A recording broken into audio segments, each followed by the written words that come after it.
So, Happy New Year! I wish you all the best.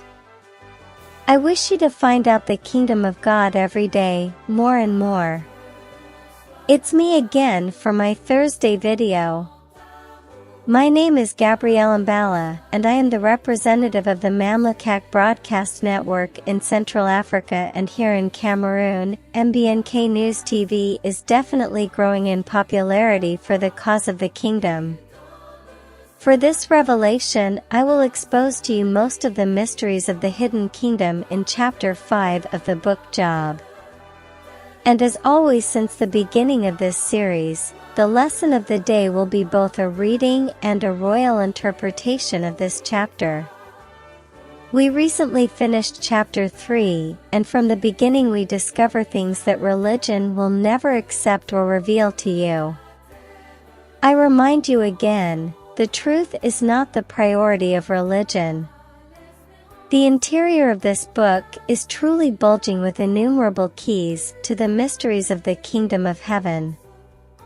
Come on, let's not hang around anymore. Generic.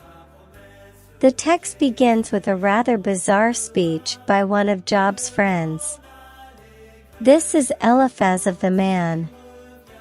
I read for you. If we dare to open our mouths, will you be pained? But who could keep silent? Behold, you have often taught others, you have strengthened the weak hands. Your words have uplifted the tottering, you have strengthened the knees that bowed. And now that it's about you, you're weakening.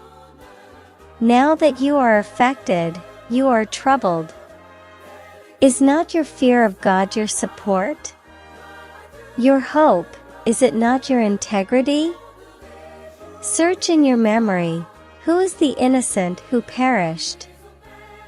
Who are the righteous who have been exterminated? For me, I have seen those who plow iniquity and who sow injustice reap its fruits. They perish by the breath of God. They are consumed by the wind of his wrath. The lion's roar ends, the lion cub's teeth are broken. The lion perishes for lack of prey, and the young of the lioness scatter. A word came furtively to me, and my ear picked up its light sounds. When the visions of the night agitate the thought, when the men are delivered to a deep sleep, I was seized with fear and dread, and all my bones trembled. A spirit passed by me. All my hair stood on end. A figure of an unknown aspect was before my eyes, and I heard a voice whispering softly. Would man be just before God? Would he be pure before him who made him? If God does not trust his servants, if he finds foolishness in his angels, how much more with those who dwell in houses of clay, who originate from the dust, and who can be crushed like a worm? From morning till evening they are broken, they perish forever, and no one takes heed. The thread of their life is cut, they die, and they have not acquired wisdom. He begins by saying, if we dare to open our mouths, will you be pained? But who could keep silent? So, dear listener, I want to enlighten you on a few points. Already Job has lost his children, his fortune, and finally his wife. He even lost his physical integrity by catching this disease. So knowing if he will feel pain if he is asked questions, I think it will not add anything to his pain. Because yes, he already has a maximum sentence that is on his life. The continuation of Eliphaz's sayings relate this. Behold, you have often taught others, you have strengthened the weak hands. Your words have uplifted the tottering, you have strengthened the knees that bowed. And now that it's about you, you're weakening. Now that you are affected, you are troubled. These words make me want to draw a parallel with you right away as to what Jack's recommended to us in his chapter 3 verses 1 to 12. It is a bit long, but bear with it, for the Spirit of God must dismantle this old spirit that religion has put in you from the story of Job. My brethren, let there not be many among you who begin to teach, for you know that we will be judged more severely. We all stumble in many ways. If someone does not flinch in words, he is a perfect man, capable of holding his whole body in check. If we put the bit in the horse's mouth to make them obey us, we also direct their whole body. Behold, even ships, which are so large and driven by rushing winds, are steered by a very small rudder, at the pleasure of the pilot. Likewise, the tongue is a small member, and it boasts of great things. Behold, how a small fire can set a great forest ablaze. The tongue too is a fire, it is the world of iniquity. The tongue is placed among our limbs, defiling the whole body, and inflaming the course of life, being itself inflamed with Gehenna.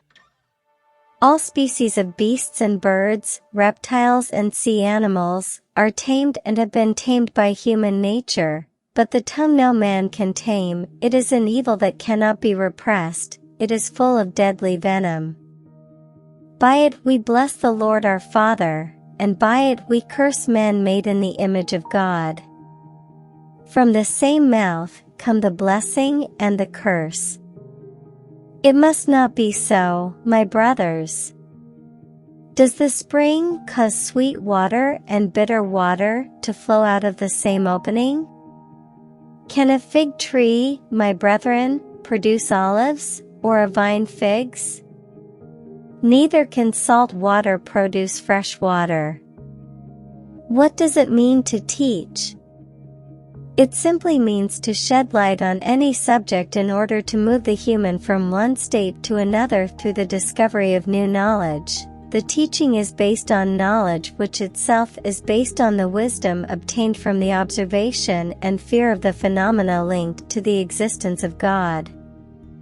Also, Job taught all his life to live to submit to God permanently. As Eliphaz testifies, he firmed up bent knees and lifted falling people. But where I disagree with Eliphaz is when he says that when it's Job's turn, he falters. He gets confused. And I disagree, because Eliphaz thinks he is positioning himself wisely vis-a-vis Job when he says that. Is not your fear of God your support? Your hope, is it not your integrity?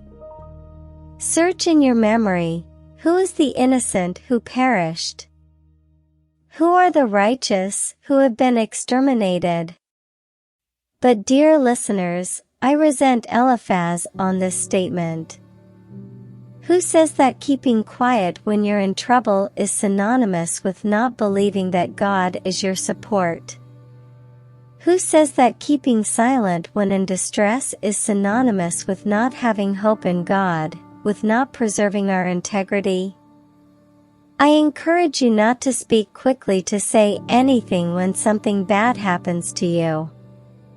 You can lose a person, a member of your body, your job, your reputation, and whatever else. Please don't open your mouth to say anything. Here is a key to the kingdom that I have just given to you in your distress. That key is, observe and don't rush into words. Yes, observe deeply and analyze within yourselves, for the Constitution reveals this in Matthew 12 verses 36 to 37. I tell you, in the day of judgment men will give an account of every vain word they speak. For by your words you will be justified, and by your words you will be condemned. Let's be careful with our words. Let's not say anything that would harm us before Elohim, because each yes and no pronounced will strongly condemn us. Every curse and blessing pronounced will engage our worth in the balance. And why? Simply because it is the proof of our knowledge of God. Whoever knows God knows that it is by the word that He created heaven and earth, the entire universe. He knows that it was by speech that life entered the world, and it is by speech that man lost his status as king on earth.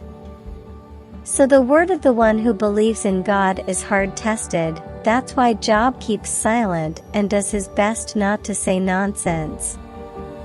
He even blamed it on his wife before she left, because she did not understand the direction of the wind blowing on them.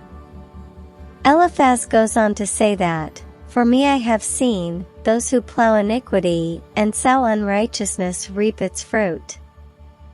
This part of the speech held in the verse end degree 8 is the proof that Eliphaz does not understand the hidden meaning of what is happening in the life of Job. He almost calls Job a plowman of iniquity. And I don't know if you know what iniquity is. It's the deep evil hidden in the DNA of the soul. This is the strain that caused God to say that the thoughts of man's heart are evil from his youth, in Genesis 8 verse 21. Iniquity is that, it is the filthy thing that has replaced our divine DNA and that makes us people that if Christ did not save, we would definitely have no recourse for salvation. Eliphaz is right to say that those who plow iniquity are also those who sow injustice. We can perceive from the mouth of Eliphaz that he is old and that he already has a certain level of observation. This is why he can believe that what he says makes sense. Then he goes on to say that those people who plow iniquity perish by the breath of God, they are consumed by the wind of His wrath. In the Bible, we have seen many people lose their lives because God entered into a great anger. And this vision of his person is what Eliphaz is trying to warn Job about. But we can still of course see that it is his real wisdom that makes him speak. Because in fact, he does not know who God is, and if he did, Eliphaz would recognize that the period in which Job found himself was just a bad time and that the hand of God had something to do with it. I'll tell you, when you know God, you know that everything works together to show His glory before you. I tell you, do not judge the weights of those in front of you as easily as what you see. Be observant and be patient in language. If you speak too quickly, you will be in the same situation of stupidity as Eliphaz in this text. Eliphaz goes on to say, "The roar of the lions ends, the teeth of the lion cubs are broken. The lion perishes for lack of prey, and the young of the lioness scatter. And there it is the stampede." This situation described is very similar to a stampede. So the question to ask is, would Job run away according to his conscience? And you, the drama you're in right now, do you think you're in it because you've sinned too much? I tell you again, my dear ambassadors, be vigilant. To avoid any case of conscience, be genuine in your actions vis-a-vis humans. I don't want that when you're having a hard time, it's because you've been unfaithful, a liar, and anything else that couldn't help you in your inheritance of the kingdom of heaven. Be very keen on your daily status with the Lord. That the origin of your evils is not the fact of your own evil accomplished. Let's carefully reread this part, which goes from verse 12 to verse 14. A word came furtively to me, and my ear picked up its light sounds. When the visions of the night agitate the thought, when the men are delivered to a deep sleep, I was seized with fear and dread, and all my bones trembled. A spirit passed by me. All my hair stood on end. A figure of an unknown aspect was before my eyes, and I heard a voice whispering softly. Would man be just before God? Would he be pure before him who made him?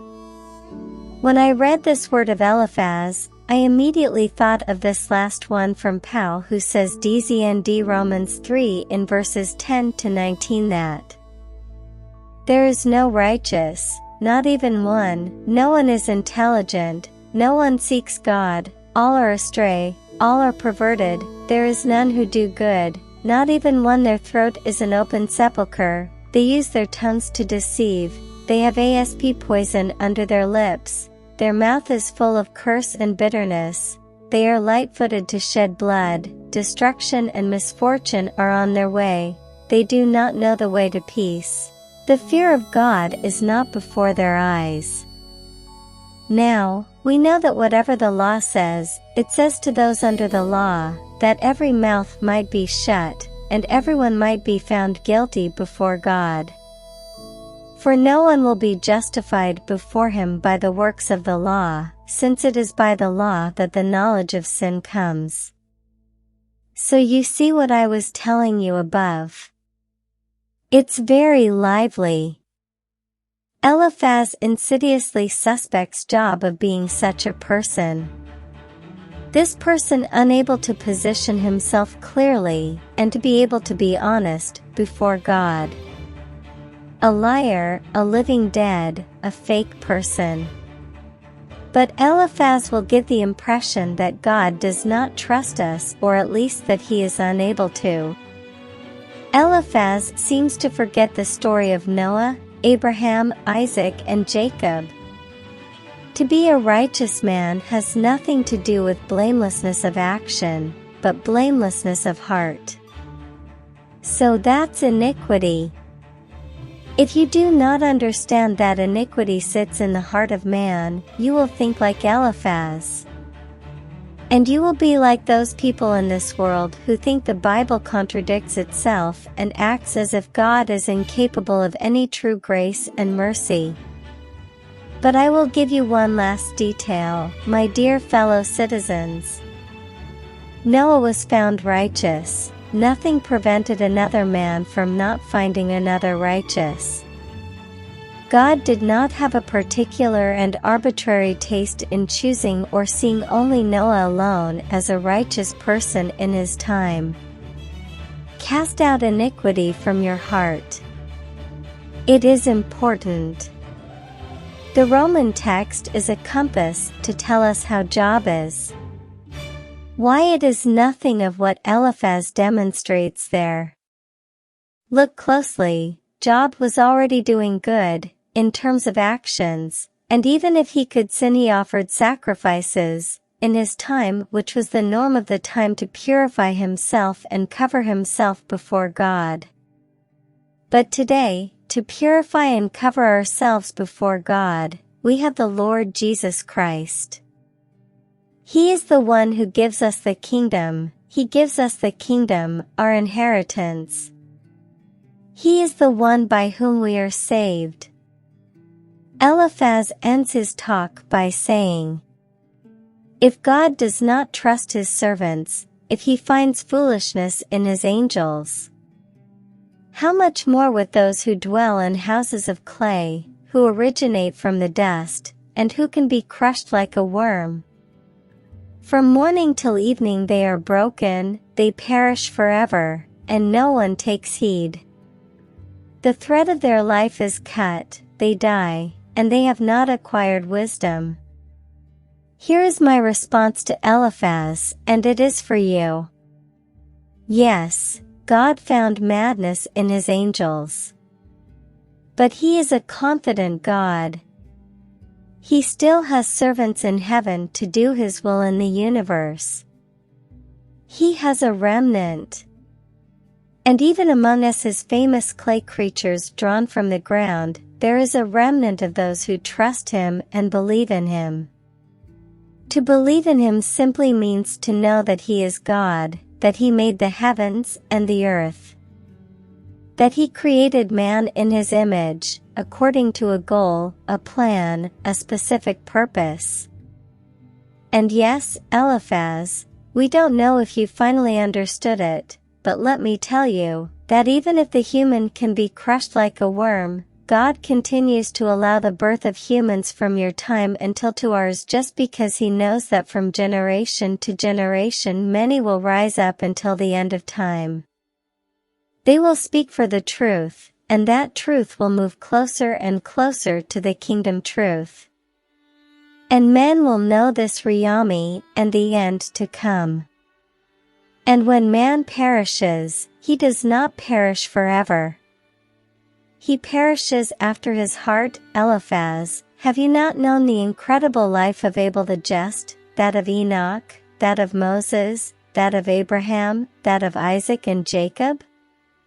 This is why God gave us the memory of the life of the Jews in the Bible, which is our constitution.